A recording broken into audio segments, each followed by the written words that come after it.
WhatsApp guys, কেমন আছেন সবাই? আশা করি সবাই অনেক ভালো আছেন। সবাইকে শারদীয় শুভেচ্ছা। ভিডিওটি আপলোড দেওয়ার কথা ছিল আমাদের বিজয়া দশমীর আগের দিন অথবা বিজয়া দশমীর দিন।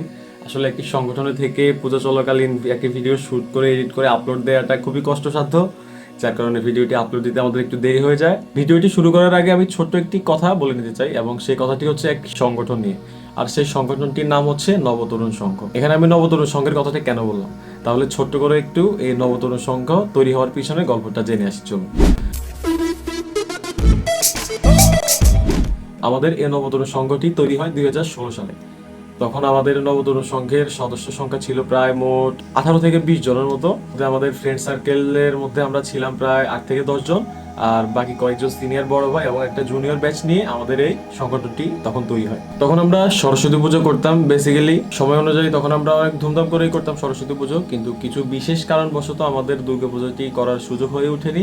তো এই বছর 2024 দেশের সার্বিক পরিস্থিতি ঘোলাটে বিবেচনা করে আমাদের শ্রী শ্রী গোবিন্দ মহাপ্রভুজি আকরাম মন্দির পরিচালনা কমিটি ছিল যে মন্দিরে পূজা হবে না, নয়তো বা ঘট পূজা করা হবে। তো এই বিষয়টি যখন আমরা নবতরুণ সংঘের সদস্যরা জানতে পারি, জানার পর নিজেদের মধ্যে ছোট্ট একটি মিটিং করে এমন একটা সিদ্ধান্ত নেই যে এই বছর মন্দির কমিটির সাথে সহযোগিতা করে আমরা মোটামুটি একটি পুজো আমরা করতে চাই। তো বিষয়টি যখন আমরা মন্দির কমিটির সাথে আলোচনার পর ওনারা কিছু বিষয়ে আপত্তি থাকা সত্ত্বেও আমাদেরকে পুজোটি করতে দেওয়ার জন্য রাজি হন, এবং ওনারা আমাদেরকে প্রতিমা খরচ সহ আর্থিক এবং সার্বিকভাবে সহযোগিতা করতেও রাজি হন। তখন পুজোর বাকি ছিল আর মাত্র 16 থেকে 17 দিন। তো এর মধ্যে আমরা নবতরুণ সংঘের সদস্য যারা যারা আছি তারা কোনো না কোনোভাবে ব্যস্ত।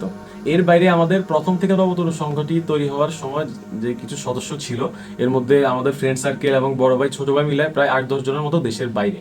আর একজন হচ্ছে দুনিয়ার মায়া ত্যাগ করে চলে গেছে, আর একজন ছিল উনি বাইক অ্যাক্সিডেন্টে মানে খুবই খারাপ একটা অবস্থা হয়, উনি ঘরে বসে আছেন।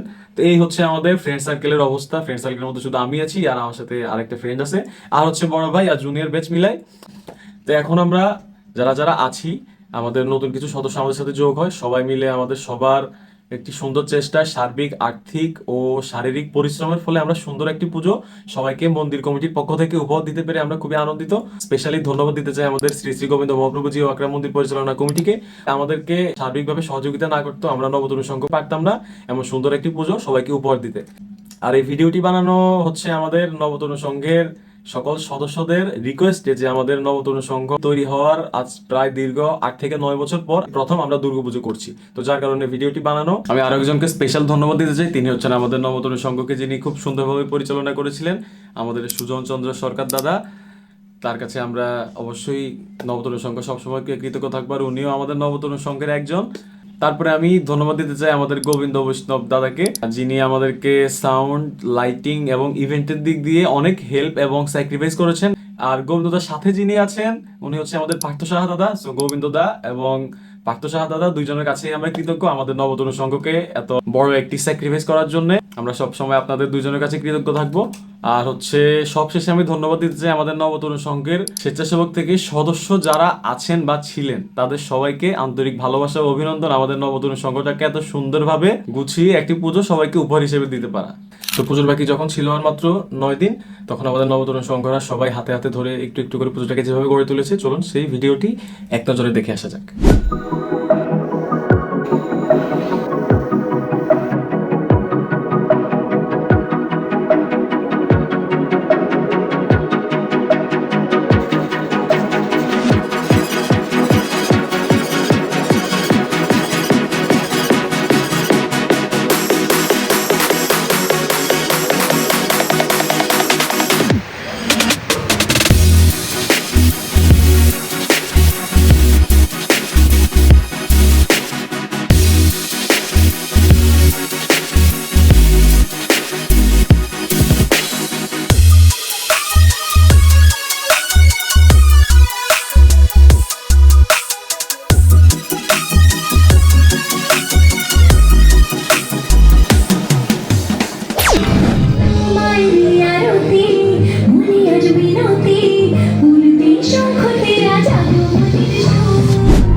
আমাদের ভিডিওর একদম শেষ প্রান্তে চলে এসেছি এবং এই মুহূর্তে আমরা আমাদের শ্রী শ্রী গোবিন্দ মহাপ্রভু জি আকরাম মন্দির পরিচালনা কমিটির সাধারণ সম্পাদক বাবু সুদেব চন্দ্র শর্মার আমাদের নবতরুণ সংঘ এবং মন্দির প্রাঙ্গণে উপস্থিত সকল ভক্তবৃন্দের উদ্দেশ্যে ওনার মূল্যবান বক্তব্যটা আমরা একটু শুনে আসি, চলুন। আমিও দুই একটা পূজা মণ্ডপে গেছি, আমি সেখানে এত স্বতঃস্ফূর্ততা, এত আনন্দ, এত আয়োজন আমি কোথাও দেখিনি। এইবার আমাদের পূজাটা একটা ব্যতিক্রম ধর্মী পূজা। প্রথমত বন্যার কারণে পারিপার্শ্বিক অবস্থার প্রেক্ষিতে আমরা চাইছিলাম দুর্গা পূজা করবই না এইবার কার জন্য, এটা আমাদের মনে দিয়েছিল।